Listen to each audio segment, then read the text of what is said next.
Et à ce moment-là, c'était dans une optique de démarrer une activité ou bien plus pour rechercher des réponses à tes problèmes? Oui, je pense qu'au départ, ça a été pour me guérir en fait. C'est ça. Ouais, guérir des choses auxquelles j'avais pas toujours voulu regarder, comprendre ce corps aussi.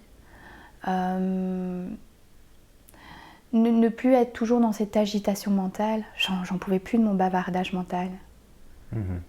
Et donc j'ai vraiment essayé de trouver des techniques pour que ça s'apaise un peu. Et puis tout s'est finalement très bien embriqué. Et les constellations familiales, pourquoi? Parce que j'ai toujours été fascinée par l'astrologie. Et je me suis dit que finalement, c'était en lien. Et donc aujourd'hui, ce qui m'anime le plus, c'est vraiment ça, c'est les constellations, quoi. Ok. Donc quelque part, tu veux faire profiter aux autres de ce qui a fonctionné pour toi. Bah oui. Ok. Très bien. Je pense que, et ça je pense que c'est peut-être important que je le dise, un thérapeute, psychothérapeute, enfin peu importe finalement le terme, doit aller regarder à ses blessures, en tout cas, je pense qu'il y a besoin d'aller regarder pour proposer finalement le travail juste du thérapeute et pas partir dans tout et n'importe quoi. C'est ça. Parce qu'aujourd'hui, il y a aussi beaucoup de ça. De tout et n'importe quoi? Ouais, Ouais. des thérapies à tire-larigot, à tous les coins de rue, il y a des espaces bien-être, revenez à vous. Oui, mais bon, on fait comment pour revenir à soi?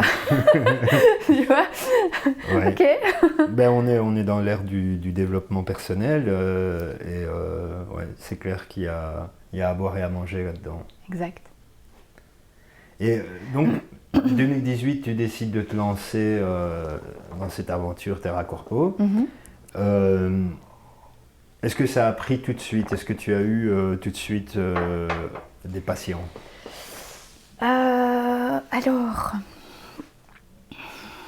je pense qu'à partir du moment où j'ai balayé un peu mes peurs et mes doutes, avec ces notions d'être indépendante, dans l'insécurité, et comment je vais faire financièrement, et l'espace, et est-ce que c'est correct de proposer ça aux gens, et à partir du moment où ça, j'ai un peu mis ça de côté, les gens ils sont venus, tu vois.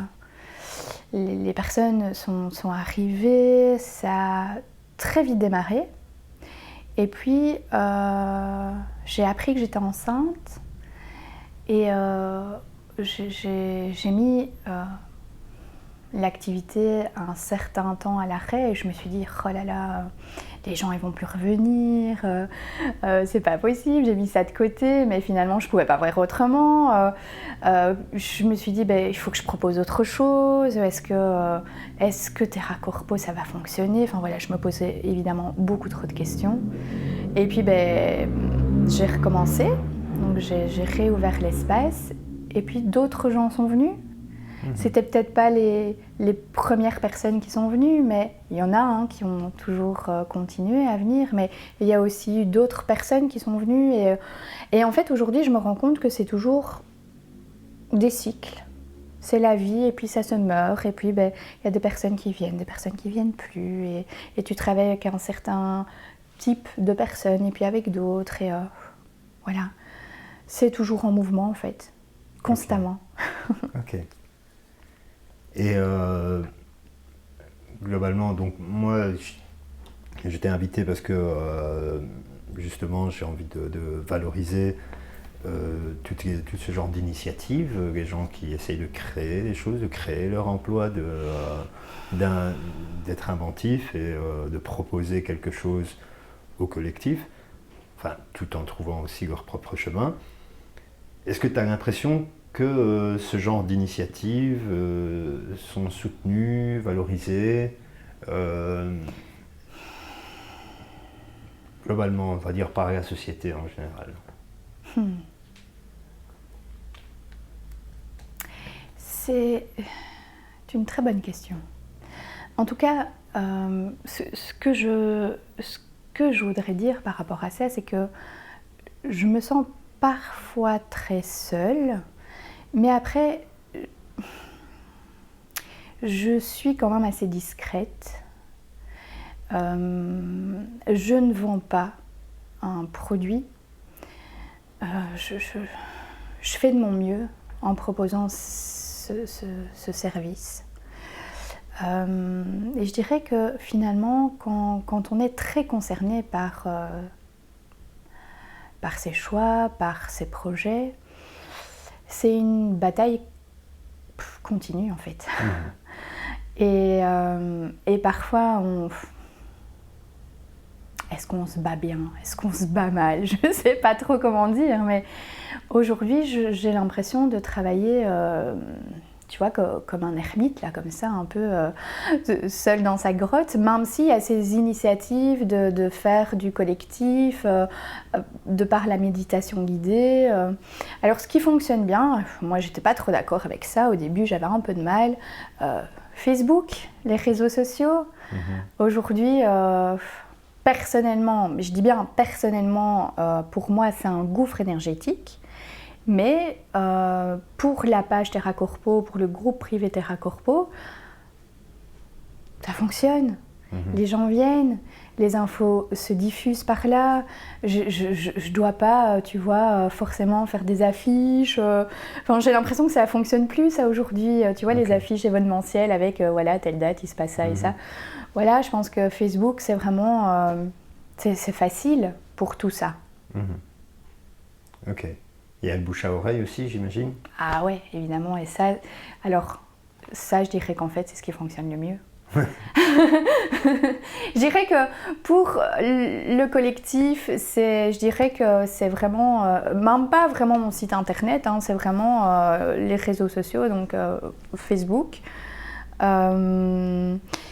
Et le bouche à oreille, bah forcément, si une personne qui est venue, elle est contente et qu'elle s'est sentie en sécurité là dans cet espace, bah, elle va forcément en parler à d'autres et voilà, de fil en aiguille viennent les gens.